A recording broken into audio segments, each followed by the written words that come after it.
Durante essa série toda de Atos, quem pregou foi o Kaká, e ele tem algo bem particular, assim, que ele é uma pessoa que se expõe muito aqui na frente.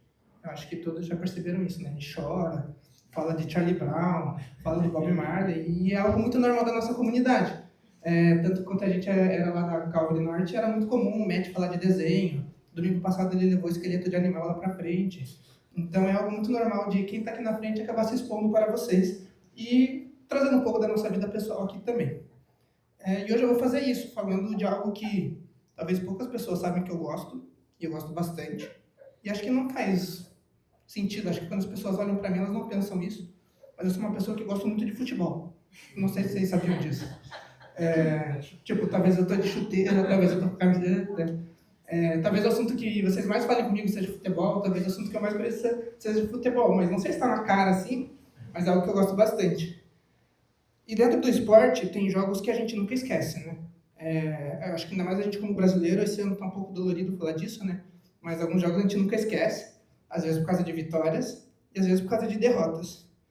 E tem um jogo em específico, no dia 8 de julho de 2014, que eu acho que todo mundo, quando eu falar o jogo, se já não sabe qual é, vai lembrar onde estava, o sentimento que teve nesse dia, o sentimento que teve dias depois. Talvez não lembre o que aconteceu no jogo em si, porque realmente foi um apagão.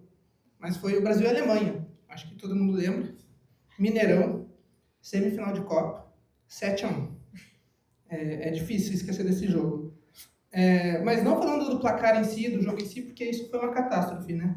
Mas tem algo que me chamou a atenção, assim, porque depois que o Brasil levou 2 gols, eu lembro que a gente estava vendo o jogo na casa de uma amiga da minha mãe estava no banheiro, quando ela voltou estava 4, ela pensou que era um replay dos outros gols. Isso é uma história verdadeira, é verdade. A gente até agora, tipo, ela não sabe se foi gol ou se foi replay. Mas é engraçado que eu peguei para rever o jogo, foi bem torturante, mas, tipo, os jogadores do Brasil não pararam de correr, tipo, a gente não levou 7 gols que estava todo mundo parado, em choque, tipo, eles estavam correndo, estavam se dedicando, mas eles estavam completamente perdidos. Perderam direção, não sabiam para onde seguir, o lateral não sabia o que fazia, o zagueiro não sabia o que fazia, o meio-campo não sabia o que fazia, então o time ficou completamente perdido. E eles estavam com anseio, com desejo de consertar tudo aquilo que estava acontecendo. Mas o problema não era falta de dedicação, foi falta de direção realmente naquele momento, de parar, pensar, ver o que realmente importava. Naquele momento não importava fazer 1, importava não levar 5, né? Que foi o que aconteceu. E no desespero o time acabou perdendo sua identidade. O time perdeu sua organização e deixou de cumprir sua função naquele dia, inclusive passou vergonha. Em Atos 6, o momento é um pouco parecido na história da igreja. Até aqui, Lucas só tinha registrado coisa boa. Milagres, conversões, sofreram perseguição, mas conseguiram superar, milhares de pessoas se converteram, suportaram ameaças, mas agora eles estavam enfrentando um desafio diferente. Não era uma perseguição, não era pessoas, Ananias e sua esposa ali tentando fazer alguma coisa, não era um ataque de Roma, era uma reclamação, uma simples reclamação que vinha do próprio povo deles. À primeira vista, parecia algo até pequeno, mas Lucas fez questão de registrar isso, então se está na Bíblia, a gente não pode considerar que é algo pequeno, né? Isso mostra que nem sempre a maior ameaça para a igreja, a maior ameaça para nós vem de fora. Às vezes, vem da própria comunidade, aqui de dentro. Isso não é algo necessariamente negativo, não vai ser um tom de exortação o que eu vou falar hoje. E isso não é porque as pessoas deixam de amar Jesus, não é porque as pessoas deixam de fazer o que elas devem fazer, mas diante de uma crise, a igreja corre o risco de perder aquilo que realmente importa. A gente, durante uma crise, durante momentos de dor, a gente às vezes esquece qual é a nossa missão e só tenta apagar incêndio. E a grande pergunta de Atos 6 é justamente essa. Como uma igreja enfrenta uma crise sem perder sua missão? Então, é algo que eu vou tentar responder e gostaria que a gente pensasse muito, né? Como que nós, como igreja, vamos enfrentar crises quando elas aparecerem sem perder realmente aquilo que importa? Porque as crises são inevitáveis, mas perder de vista o propósito, isso nunca deveria ser. E é isso que Lucas vai ensinar pra gente.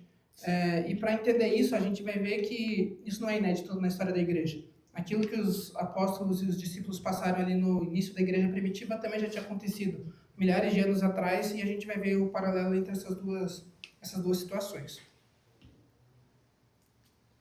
Imagina comigo, uma manhã cedo, o pátio de Jerusalém lotado de gente e várias mulheres em fila. Esperando a distribuição diária de alimento, que era uma prática ali que eles tinham, era uma ordenação que eles tinham desde o do Antigo Testamento, desde a época do Deuteronômio, né, cuidar das viúvas. E a fila estava organizada, silenciosa, todo mundo ali, tipo, esperando, né? Vai chegar a minha vez de pegar minha marmitinha, minha comida, e é nóis. Mas com o passar de tempo, algumas dessas mulheres, elas começaram a perceber, tipo, que o nome delas não eram chamados. Que as pessoas vinham, pegavam e iam embora, vinha, pegava e ia embora, e algumas dessas mulheres, um grupo dessas mulheres ficava parado lá e não estava se recebendo essa comida.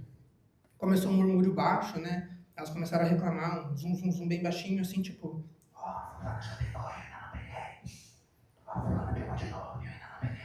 Fico imaginando, assim, não quero falar, né, mas para reclamar a gente é bom, né? E qualquer coisa a gente ia começar lá, pá, tal.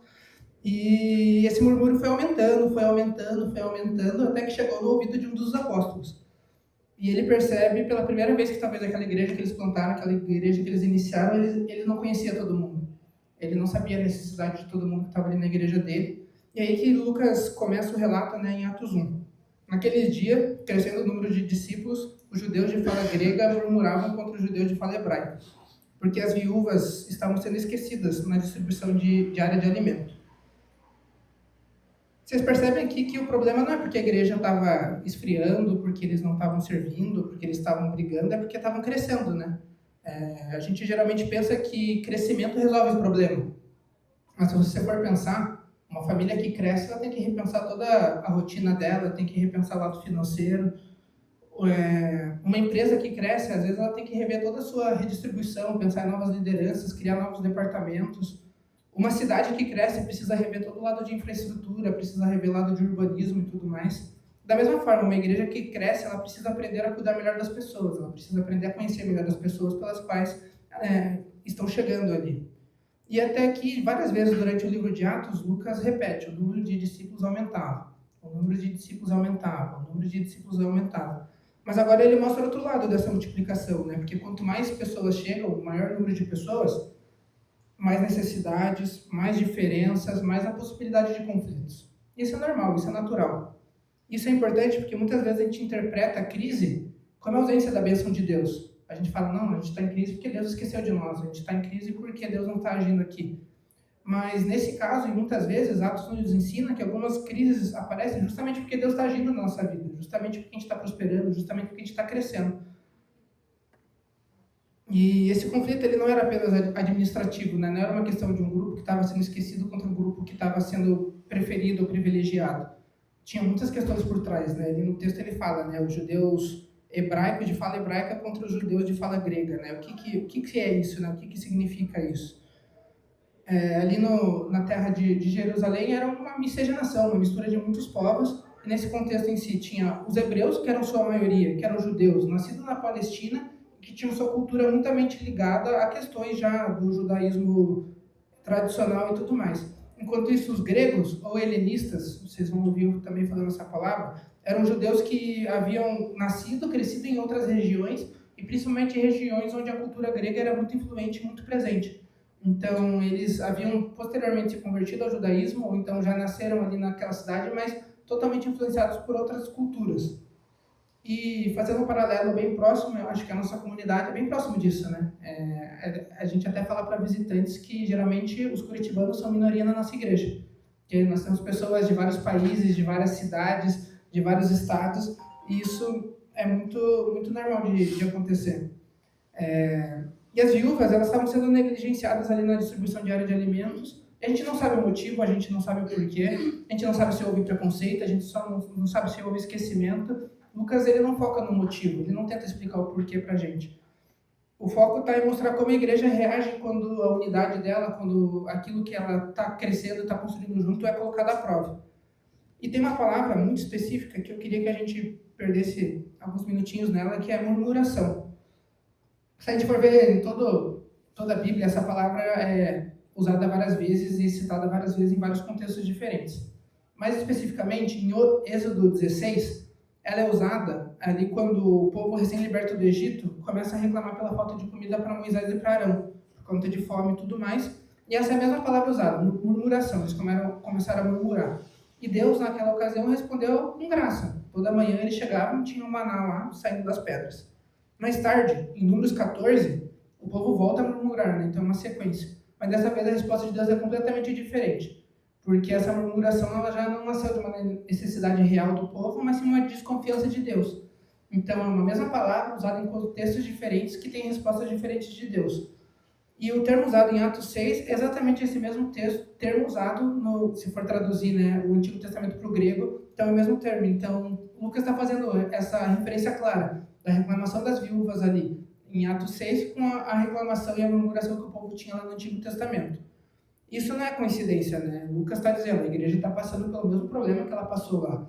Um povo aumentando, um povo recém-formado, aprendendo a confiar em Deus, enfrentando escassez percebida ali nessa questão de escassez de comida, e precisa descobrir, né, diante dessa murmuração, como eles vão seguir. Eles vão seguir o exemplo do povo de Êxodo ou do povo mais ali na frente de Números, né? Eles vão confiar em que Deus vai prover através da comunidade, ou eles vão gerar dúvida, vão gerar questionamento e vão perder a fé em Deus. E dando um spoiler, né, do que a gente vai falar mais pra frente, é que eles respondem de uma forma completamente diferente do povo de Números, né? A gente vai ver isso daqui em detalhes. Mas perceba algo interessante, como eu falei no começo. O inimigo já havia tentado parar a igreja de diversas formas. Perseguição, intimidar os apóstolos, corromper a comunidade com Ananias e Safira, e agora ele decidiu mudar a estratégia. Se ele não estava conseguindo corromper a igreja de fora para dentro, ela tentou corromper de dentro para fora, através de uma reclamação justa e genuína. Mas a gente sabe que muitas vezes uma reclamação justa e genuína gera ruído, ruído gera briga, e briga gera separação. E Lucas não está dizendo aqui que o problema dessas viúvas era um problema pequeno. Pelo contrário, era uma necessidade real delas. As viúvas dependiam da comunidade para sobreviver. E como eu falei, né, isso não é uma observação que a gente pode fazer desse texto em diante, né? Era da lei de Deus, era da lei que reinava sobre eles desde Deuteronômio, e foi colocado cuidado específico sobre as viúvas, né? É como um dos maiores testes de fidelidade do povo para com Deus. Então a questão nunca foi resolver ou não resolver o problema. A questão era como resolver esse problema sem permitir que a missão principal dos apóstolos, a missão principal da igreja fosse interrompida. Porque uma igreja saudável não é uma igreja que ela não enfrenta crises. Se você já foi, ou se você visitar uma igreja e lá eles falarem que está tudo maravilhoso, tudo perfeito, desconfie, porque tem algo de errado acontecendo ali.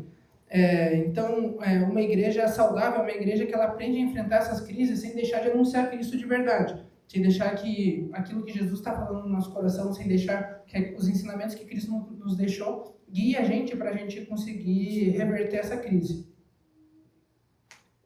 É exatamente aqui que começa a resposta dos apóstolos. No versículo seguinte, a gente vai ver que eles mostram que preservar a missão não significa ignorar as necessidades, mas também discernir prioridades é algo muito importante. Não sei vocês, mas quando eu li ali o versículo 2 pela primeira vez, né, eu já vou ler de volta. Depois da reclamação, eu fico imaginando assim, chegou para os apóstolos, eu já fico imaginando o Pedro tomando a frente e falando, pode deixar que eu resolvo, é comigo. Ou então João chegando e falando, não, galera, vamos se reunir aqui e vamos ver a melhor forma de fazer isso. Eu não esperava eles dizendo, não vamos fazer isso porque a gente tem que cuidar da oração da palavra. Foi algo que realmente me chocou assim no primeiro momento. Então, Atos 6, do 2 a 4, fala assim, por isso, os 12 reuniram os discípulos e disseram, não é certo negligenciarmos o ministério da palavra de Deus a fim de servir às mesas. Irmãos, escolham entre vocês 7 homens de bom testemunho, cheios do espírito e de sabedoria, e os encarreguemos dessa tarefa. Assim, nós nos dedicaremos à palavra e ao ministério da palavra. Dedicaremos à oração e ao ministério da palavra. Foi mal. Confesso que esse versículo, esse trecho, ele gera uma quebra de expectativa, porque parece, num primeiro momento, até que os discípulos estão dizendo que servir à mesa talvez seja um ministério inferior àquele do que eles estavam fazendo, ou daquilo que eles estavam preferindo. Mas a gente vai continuar, e basta continuar lendo para perceber que isso não pode ser verdade. Porque se isso fosse verdade, eles não iam pedir que os homens que servissem à mesa sejam pessoas de boa reputação, cheias do Espírito Santo e com sabedoria. Aqui, na língua original, servir à mesa tem a mesma palavra usada para ministério, que curiosamente é a palavra diaconia, que inclusive é um dos ministérios aqui da nossa igreja. Entre os gregos, em grego, os apóstolos dizem que não é certo abandonar a diaconia da palavra para se dedicar à diaconia das mesas. Então, é o mesmo termo usado aqui, logo, as duas Os dois serviços, os dois atos, eles têm o mesmo peso, eles têm a mesma profundidade, eles têm a mesma responsabilidade. Lucas está usando o próprio vocabulário do texto para nos ensinar algo. Diante de Deus, não existe serviço de primeira, de segunda, de terceira ou de quarta categoria. Diante de Deus, todo serviço para a obra dele é o serviço para a obra dele e ponto final. O problema nunca foi servir. O problema era abandonar aquilo que Deus colocou para eles como chamado em segundo plano para colocar em outras coisas. E ele acrescenta algo que confirma exatamente algo que a gente viu há pouco, né? Em Atos 6:1, é a mesma palavra de Atos 6:4, como eu falei. Então, diaconia, ela é usada repetidamente, e a gente aprendeu já algumas vezes que se uma palavra se repete, logo ela é importante. Então, essa repetição nos mostra algo. Tem uma série que eu gosto muito, é a minha série talvez favorita, e é a melhor série de futebol que não fala de futebol da história. E o nome da série é Ted Lasso, não sei se vocês já viram, se alguém conhece. Ela está na Apple TV, se eu não me engano. Ela é de um treinador de futebol americano que é contratado para treinar um time de futebol na Inglaterra. E o objetivo dessa contratação é destruir o time, porque a mulher ela pega o time na separação do marido, e o time é a coisa que o marido mais ama. Logo, ela quer fazer tudo de errado para acabar com o time, e o time muito mal, porque ela está com raiva do marido que ela se separou. E o personagem principal dessa série, que é o Ted Lasso, é o técnico, ele trabalha muito nessa questão de recuperação. É uma série que fala muito pouco de futebol e muito sobre relação humana.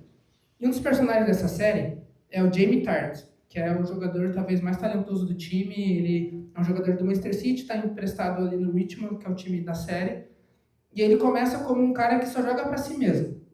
Talvez a gente faça paralelo com outro camisa 10 de um outro país que a gente conhece, que a gente sofreu com ele fazendo gol de pênalti, indo provocar o juiz, o goleiro. Talvez a gente faça esse paralelo.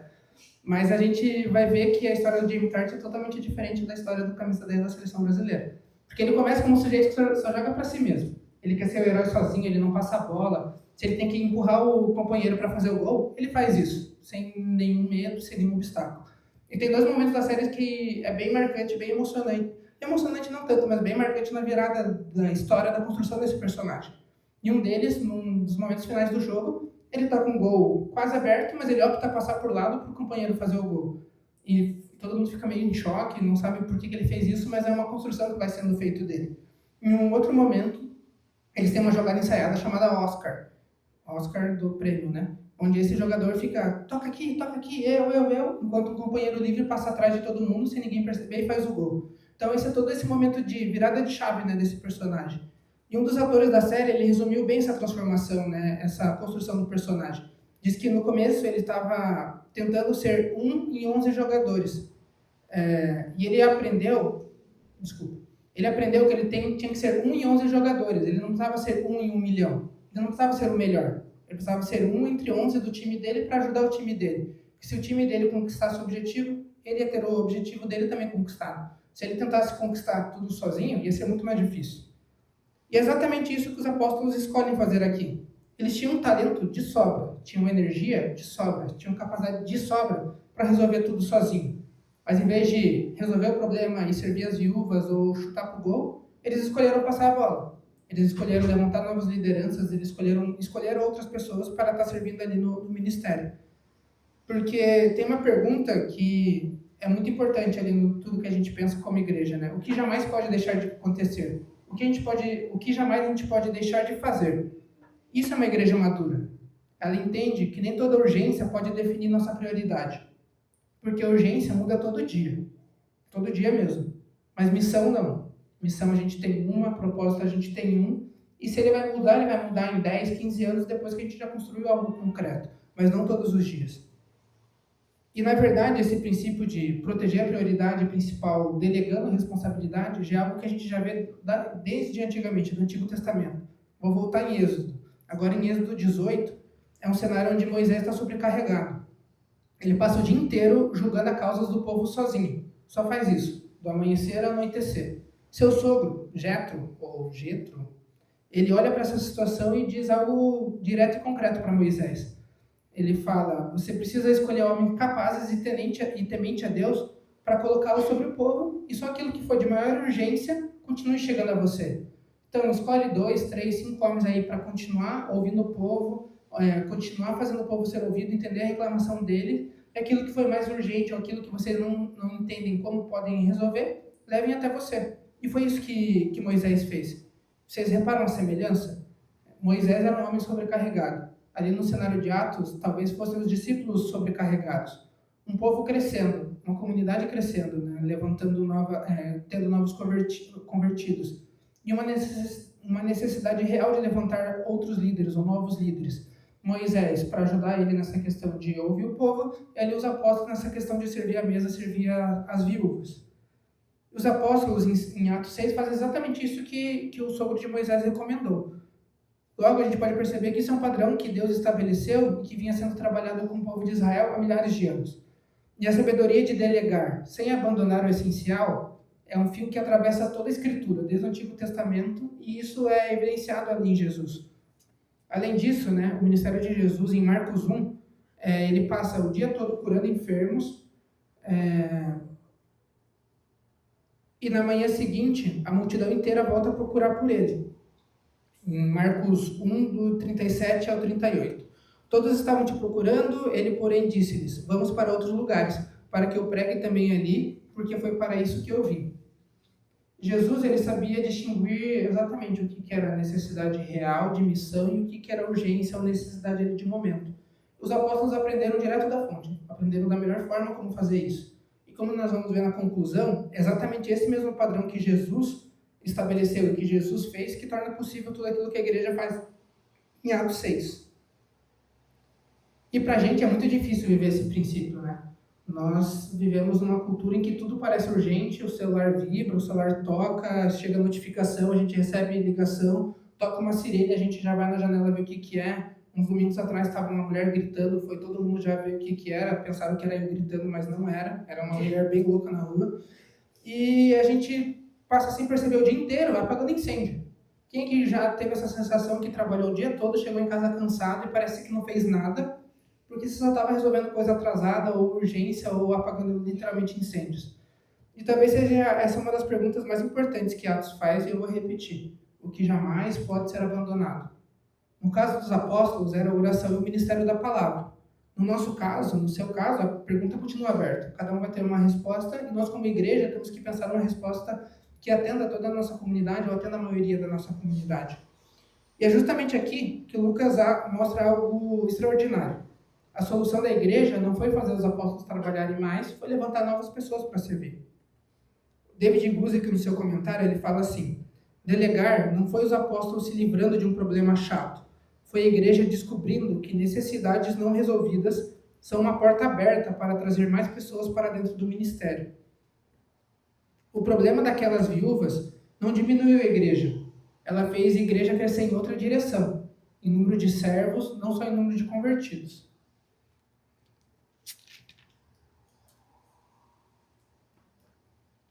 Depois de definirem, né, aquilo que eles não poderiam, eles como apóstolos, não poderiam abandonar, eles partem para uma solução, que é o que a gente lê ali em Atos 6:3. Irmãos, escolham entre vocês 7 homens de bom testemunho, cheios de espírito e de sabedoria, e os encarreguemos dessa tarefa. Esse versículo, ele destrói, ele quebra duas narrativas muito comuns. Primeira, espiritualidade serve apenas para o púlpito, só para quem está aqui. E segundo, algumas funções da igreja são mais espirituais e outras são mais operacionais. Lucas não faz essa separação, não existe isso ali dentro do livro. Pensa no que estava acontecendo. Eles estavam escolhendo pessoas para organizar a distribuição diária de alimentos, e mesmo assim os requisitos são bom testemunho, cheio de espírito e sabedoria. E aqui é preciso destacar uma coisa. A solução para essa crise não nasceu de nenhuma estratégia deles, não nasceu de nenhuma ideia mirabolante deles. Nasceu do Espírito Santo. O mesmo Espírito Santo que levantou, que foi derramado sobre eles em Atos 2, agora está capacitando não só os discípulos para ter essa sabedoria desse conhecimento, como também está capacitando homens, levantando homens ali para servir a igreja, para servir ainda mais a igreja. Isso necessitava que eles tivessem um caráter formado por Deus. Isso deveria mudar completamente a forma como a gente enxerga o serviço cristão. Porque no reino de Deus, ele não existe um serviço comum. Quando ele é feito para Cristo, ele não é um serviço comum. A gente não deveria tentar ser um em 1 milhão. Nós precisamos ser um corpo onde cada membro é um entre muitos membros. Paulo, em 1 Coríntios 12, ele descreve esse mesmo princípio. Ele fala: os membros do corpo que parecem mais fracos são indispensáveis, e os membros que pensamos serem menos honrosos tratamos com especial honra. Talvez, se a gente estivesse naquela reunião, se eu estivesse naquela reunião, eu faria isso, pelo menos. A primeira pergunta era: quem entende de logística? Quem entende de comida? Alguém pode planejar isso no Excel, para a gente organizar isso e ninguém ficar faltando comida? E, assim, não foi nada disso que os discípulos pensaram ali. Eles não pensaram em questão de organização, quem é mais organizado, quem é mais agitado, não. Eles pensaram em coisas que tocassem o coração das pessoas. Porque administrar pessoas não é sobre processos. Administrar pessoas é sobre tocar o coração delas. E eles estavam cuidando de viúvas, pessoas totalmente vulneráveis ali, possivelmente esquecidas naquela sociedade. Por isso, antes de competência técnica, eles precisavam de homens transformados pelo Espírito Santo. E pense um pouco sobre o que essa interrupção significava para eles, né? Eles estavam lá a milhão, pregando, convertendo pessoas, trazendo mais pessoas, de nada chega uma reclamação sobre comida. Eles tinham um chamado claro, que era a oração do Ministério da Palavra, mas o que essa reclamação deveria tocar na gente ou deveria tocar neles? O padre Henry Nouwen, no livro Reaching Out, The Three Movements of the Spiritual Life, ele tem uma frase que é: minhas interrupções eram o meu trabalho. O que isso quer dizer, né? Ele explora muito nesse livro que ele, por muito tempo, ele ficava bravo que no final da missa ou antes da missa as pessoas chegavam para conversar com ele porque ele estava fazendo outras coisas. E só com muito amadurecimento e muito tempo ali no ministério, ele percebeu que essas interrupções eram de fato o trabalho dele. Que o trabalho dele era de fato conversar com essas pessoas antes, conversar com elas depois, sair para tomar um café, porque era nesse momento que ele realmente conhecia ali os fiéis que estavam indo ali na igreja dele e realmente podia atender as necessidades deles. Isso não é só uma frase de efeito, né? É uma mudança de percepção sobre realmente como funciona e o que conta no ministério pastoral. E é exatamente aqui que essa passagem de Atos nos mostra, de um jeito ainda mais concreto, que qualquer reflexão abstrata poderia nos mostrar. A reclamação ou a murmuração dessas viúvas parecia, à primeira vista, uma distração da missão, uma interrupção da missão deles.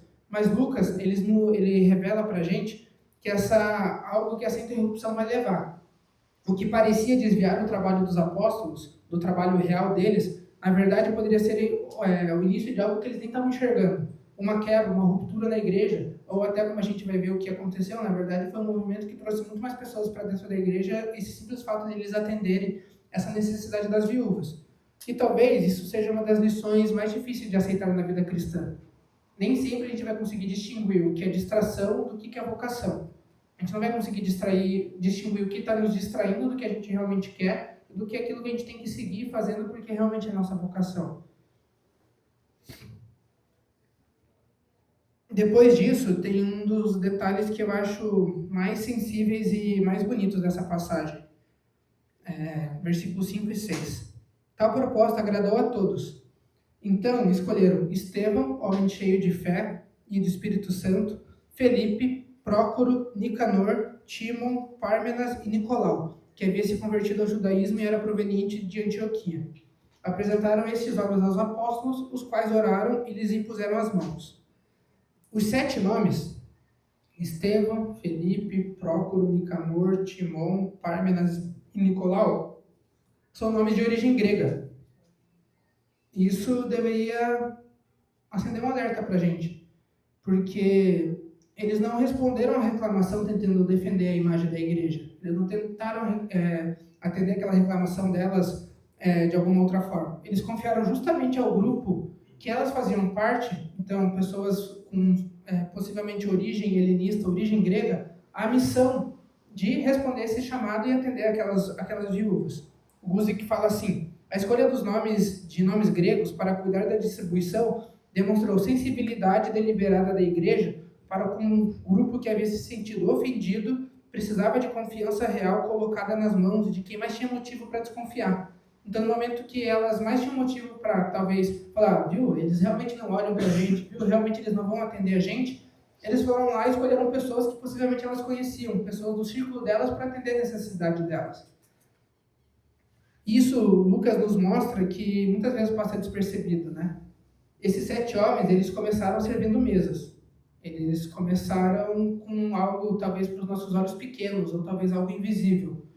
Mas se a gente for ver a história da igreja, depois, no próximo versículo, a gente vai ver Estevão fazendo maravilhas, respondendo sinais e fazendo uma das defesas mais extraordinárias do livro de Atos. Filipe, depois, ele vai aparecer anunciando o evangelho em Samaria, ele vai encontrar o eunuco etíope no caminho de Gaza, e esse encontro com o eunuco que vai fazer o evangelho atravessar fronteiras e ir para outros lugares. E essa história, ela se repete séculos depois. Tem um missionário alemão chamado George Miller, o ministério dele começou recebendo crianças órfãs em casa. Ele morava na época em Bristol, na Inglaterra, e o que marcou o ministério dele, o que deixou ele famoso ali na região, o que deixou ele ainda pessoas conhecendo ele, é que ele nunca pediu um centavo de, sei lá qual era a moeda da época, não era euro, não sei se era libra, mas ele não pediu um centavo dessa moeda. Ele nunca pediu nada de dinheiro. Quando ele via que só tinha comida por um dia, o que ele fazia? Vou orar que amanhã Deus vai dar um jeito de trazer comida, e dava um jeito e ele recebia comida. Ele nunca sonhou em ser um gigante da fé. Ele nunca sonhou em estar num grande púlpito. Ele simplesmente servia, como ele podia. No caso, era abrindo a casa dele para crianças órfãos. Para Miller, o poder do Espírito ou um grande derramar do Espírito Santo não estava no púlpito, mas estava em pequenas responsabilidades que ele tinha ali. Tem uma frase que, durante o estudo para fazer aqui, eu li e eu achei ela muito, muito importante e muito relevante. E é bem contrastante com o que foi minha semana. Eu fui ver Homem-Aranha essa semana com a minha esposa e Homem-Aranha tem a grande frase, né? Grandes poderes, grandes responsabilidades.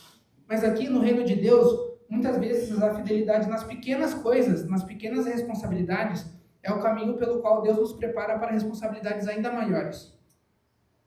Então eu vou ler de novo. Muitas vezes a fidelidade nas pequenas responsabilidades é o caminho pelo qual Deus nos prepara para responsabilidades ainda maiores. Então não adianta você ser fiel quando você é chamado para ir na frente, quando você está no holofote. Muitas vezes você tem que ser fiel invisível. Você tem que ser fiel fazendo coisas que ninguém vai ver, mas você está fazendo. E até porque se ninguém está vendo, Deus está vendo. E se todo mundo está vendo, Deus está vendo também. Então não importa se você vai fazer as coisas pequenas ou grandes, Deus está vendo. E o mais importante ainda, nem Estevão, nem Felipe, nenhum deles serviu por conta própria.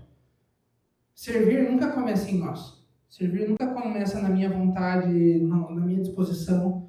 A gente até estava conversando no grupo umas semanas atrás sobre essa questão de servir e eu confessei. Muitas vezes eu estou aqui fazendo as coisas, mas eu queria estar em casa dormindo. Queria estar em outro lugar. Mas não, eu estou aqui porque eu tenho uma responsabilidade com a igreja, eu firmei essa responsabilidade, me coloquei à disposição. E não é porque vocês esperam isso de mim, por mais que eu ame todos vocês. É porque Deus espera que eu faça isso, já que eu firmei essa responsabilidade com a igreja dele. Então eu não faço isso por conta própria, eu não faço isso pelas minhas vontades, eu faço isso porque realmente é um compromisso que eu fiz com ele. E Lucas, ele encerra esse capítulo, né, essa passagem, de uma maneira muito curiosa. Depois de toda a tensão da murmuração, depois da escolha desses 7, ele não diz: finalmente a distribuição de comida, finalmente agora as viúvas foram atendidas, finalmente agora a gente resolveu esse BO. Ele fala assim, no versículo 7. Assim a palavra de Deus se espalhava. Crescia rapidamente o número de discípulos em Jerusalém. Além disso, um grande número de sacerdotes obedecia à fé. Esse é o movimento mais importante do capítulo, desse trecho que a gente está lendo. O capítulo começa dizendo, aumentou o número dos discípulos, e ele termina dizendo, crescia rapidamente o número de discípulos. Lucas está nos mostrando, do início ao fim, que a crise não foi capaz de impedir o crescimento da igreja. Que essa crise que aconteceu ali, ela não conseguiu interromper aquilo que Deus estava fazendo na vida deles. Antes de chegarmos para o convite final, ou aplicação final, eu queria que a gente parasse por um instante e olhasse para nós mesmos como igreja. Nitidamente a nossa comunidade está crescendo. Até foi por isso um dos motivos que a gente escolheu o primeiro livro que a gente fosse estudar ser o livro de Atos. Porque era uma comunidade em crescimento e nós também, uma comunidade nova em crescimento. A gente não está crescendo só em números, está crescendo em faixa etária, grupo dos 40 mais aí que não existia antes. Histórias diferentes, pessoas vindo de contextos diferentes, cidades diferentes, histórias diferentes. Então eu preciso perguntar, Existe no meio de nós algum grupo que possa estar se sentindo como aquelas viúvas do texto de Atos, presentes na igreja, mas esquecidos? Uma igreja madura não espera a reclamação ou a murmuração aparecer para agir. Se você sente que tem algum grupo que está se sentindo assim, ou se você está se sentindo assim, procure a gente como liderança. Procure o Kaká, procure a mim, procure alguém que está com um crachá e converse com a gente. A gente com certeza vai ter o coração aberto para ouvir, vamos discutir, vamos ver a melhor forma de atender essa necessidade de vocês. E também existe um outro tipo de crescimento que também exige discernimento, que a gente também está passando. Quando uma igreja não fica só num lugar, né? Quando uma igreja precisa se espalhar, precisa plantar, precisa multiplicar. E quando o corpo de Cristo abre uma nova casa, um novo endereço, para caber tudo aquilo que Deus está fazendo, isso não é enfraquecimento, isso não é divisão, isso é multiplicação, na verdade. E essa multiplicação sempre traz um período de ajuste. Pessoas decidindo onde vão ficar, discernindo onde Deus está chamando cada uma delas, discernindo onde cada uma quer servir, onde Deus está chamando ela para servir. Tem esse período de ajuste e ele é sincero, ele é real. Isso também não é um sinal que tem algo de errado em nós. Não é porque eu comecei aqui e Deus estava falando outra coisa no meu coração que tem algo de errado, que eu não fui sincero, que eu não fui honesto com as pessoas. É uma dúvida, é um sentimento genuíno que nasce e cresce dentro do nosso coração. Isso é sinal de Deus, que Deus está fazendo algo grande. Porque se você está se sentindo incomodado no lugar que você está e está sentindo necessidade de crescer em servir em outro lugar, tudo bem, é isso. No livro A Igreja Centrada, o Kaká até mandou no grupo de líderes e tudo mais, ele mandou o capítulo 30. Mas o capítulo 29 ele fala especificamente de igrejas em implantação e tudo mais. Ele fala que essa questão de multiplicação, de entender se a pessoa vai ficar no A, vai para o B, onde vai ficar, onde vai servir, é uma questão de extrema confiança em Deus. E ponto final. Quando isso acontece, a pergunta madura que a gente deve fazer como igreja, ou a gente deve fazer para as outras pessoas, não é o que estamos perdendo, mas sim o que Jesus está multiplicando, o que Jesus está fazendo a gente atingir de novo. Porque o mesmo Espírito que sustentou aquela igreja em Jerusalém, mesmo crescendo e se reorganizando, é o mesmo Espírito que sustenta a nossa também, que sustenta a gente. Por isso, eu deixo um convite bem prático para a gente para as próximas semanas. Procure alguém aqui da igreja que você não sabe o nome. Eu garanto que, duvido que alguém saiba o nome de todo mundo daqui, dificilmente vai saber. E procure essa pessoa, sente ao lado, pergunte o nome, pergunte a história dessa pessoa. Talvez numa conversa assim, sem nenhuma pretensão, sem nenhum holofote, Deus vai agir no nosso coração da mesma forma que ele agiu lá na história da igreja de Atos 6. E oportunidade para conversar com pessoas que a gente não conhece, a gente tem de um monte. Seja grupo, seja chegar mais cedo no café, seja chamar alguém para almoçar depois do culto. Então, oportunidade é o que não falta. E conhecendo grande parte das pessoas da igreja, se você chama ela para almoçar na sua casa, ela não espera um banquete. Se tiver arroz, frango e maionese, como é na casa do Kaká todo domingo, vai estar ótimo. Todo mundo vai curtir, tirando a mandinha, todo mundo vai comer sem reclamar. E lembra lá do começo, né, do jogo, daquele trágico jogo do 7-1? O Brasil, depois de um certo momento, ele já não parecia um time. Os jogadores continuavam correndo, mas haviam perdido de vista o jogo, a missão, o objetivo.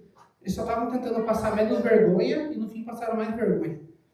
Talvez seja essa uma das maiores tentações da igreja na nossa época. A gente continua muito ocupado, mas pouco focado. A gente continua muito ocupado em expandir, em crescer em rede social, em atender os outros, mas a gente não foca naquilo que realmente interessa, a gente não foca naquilo que realmente Jesus e Deus está esperando da gente. Mas ali essa passagem de Atos 6, ela nos mostra outro caminho. Ela mostra que os apóstolos entenderam que proteger a missão não significava fazer tudo, mas significava formar pessoas, confiar responsabilidade e levantar novos líderes. E existe algo que é aquilo que eu falei antes, né? Servir não começa em nós.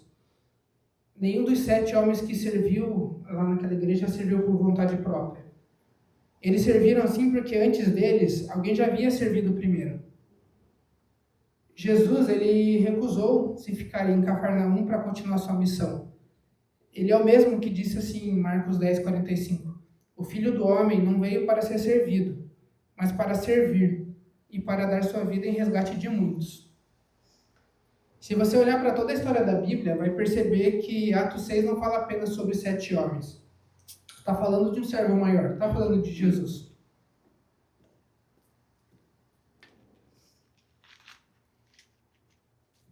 E o Cristo que fez aquilo, nenhum de nós poderia fazer, nenhum dos apóstolos poderia fazer. Ele não apenas organizou uma solução, ele entregou a própria vida na cruz. O Cristo, ele fez o maior ato de serviço da história. Perceba como tudo começa e termina nele. A igreja serve porque primeiro ela foi servida por Cristo. A igreja ama porque primeiro ela foi amada por Cristo. A igreja cuida porque primeiro ela foi cuidada por Cristo. E a igreja anuncia a palavra só porque a palavra se fez carne e habitou entre nós. Talvez hoje existam pessoas aqui entre nós que estão como aquele time do Brasil, correndo, cansadas, tentando resolver tudo, sem resolver nada e sem direção. Hoje, Jesus faz um convite para a gente. E não é um convite para simplesmente trabalhar mais. A gente tem trauma, a gente não quer ninguém com burnout por causa da igreja. Não quer mesmo. O Cacá dá risada porque ele sabe. Mas o convite é justamente para voltar ao centro. A gente tem que voltar para aquele que toda a missão nasce por ele, para ele, e é isso. Toda a igreja ela foi construída através dele. A igreja não é construída através de programas, através de grupos, através de programação, não é líderes, não é estrutura. A igreja ela foi construída em torno de uma só pessoa, que é Jesus. Naquele dia, a igreja quase parou por conta de uma reclamação, mas ela não parou. E ela não parou porque o centro nunca foi a organização, nem os apóstolos, nem os 7 escolhidos, o centro sempre foi Cristo. Enquanto ele continuar sendo o nosso centro, a palavra continuará crescendo, pessoas continuarão sendo transformadas. E nenhuma crise, nem dentro de você, nem dentro dessa igreja, nem dentro de nenhum lugar, será capaz de impedir aquilo que Deus decidiu fazer nas nossas vidas. Vamos orar?